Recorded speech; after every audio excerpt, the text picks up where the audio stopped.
kuha lang, timbang-timbang na sa mutiil. Ayaw lang sa medina. Go. Sige, lupa kamay. Sige na, kaya. Go, hinay lang ang lupa. Sige, sige. Ayun na, sige. Go. Sige na, go. Sige na, sige na. Sige na. Mana na siya. Unahay ka na. Unahay ka na. Uy, ilang to. Uy, ilang. Oh, unahay ka na. Sige. Sige lagi. Ano ka hati na? Ay! Sige ka na, go. Sige, Hinahinaya rakat. sige, kaya. Sige. Hinay-hinay lang. Sige, sige. Sige pa. Ah, sige. Oh my God, dati. Sige na. Kaya mo yan. Ayagawan. Yan, so this time, among gitudluan among igagaw unsa man pag-drive og motor.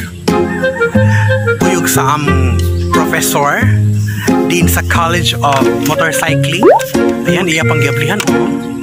O na diha ang mga herramientas. O ang lain sad nga professor. Hi. Yan.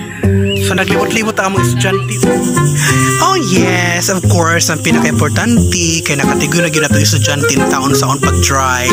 Balag hinay-hinay lang basta kay surely lang yun no.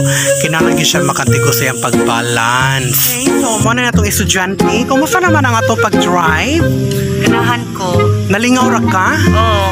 Dali na kayo ko kamao. So sa may gibati nimo karon nakatigo na ka mo drive. Wala, naganahan ako sa motor.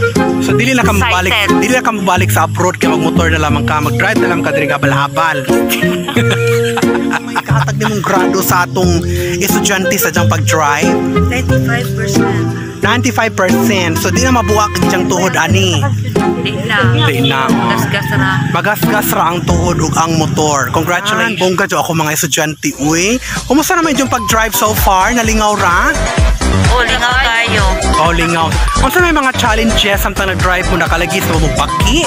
Naligas na tayo. Nalikay skabaw pero nakuha na naman. Nalikayan. Nalikayan nagka-judbis mo no. So happy. Kabalo ba mo nga yung grado sa first time nga driving is 98%? Pato pa ni Professor to. Professor! Kaway-kaway dyan!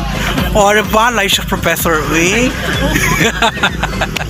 Sige na kay. Mag-drive na magbalik ani sa mong part 3 this time. Mag-drive me. Ato may padong sa kanang kabukiran nga part. Tanaw na itong makasaka baka dudlis nila.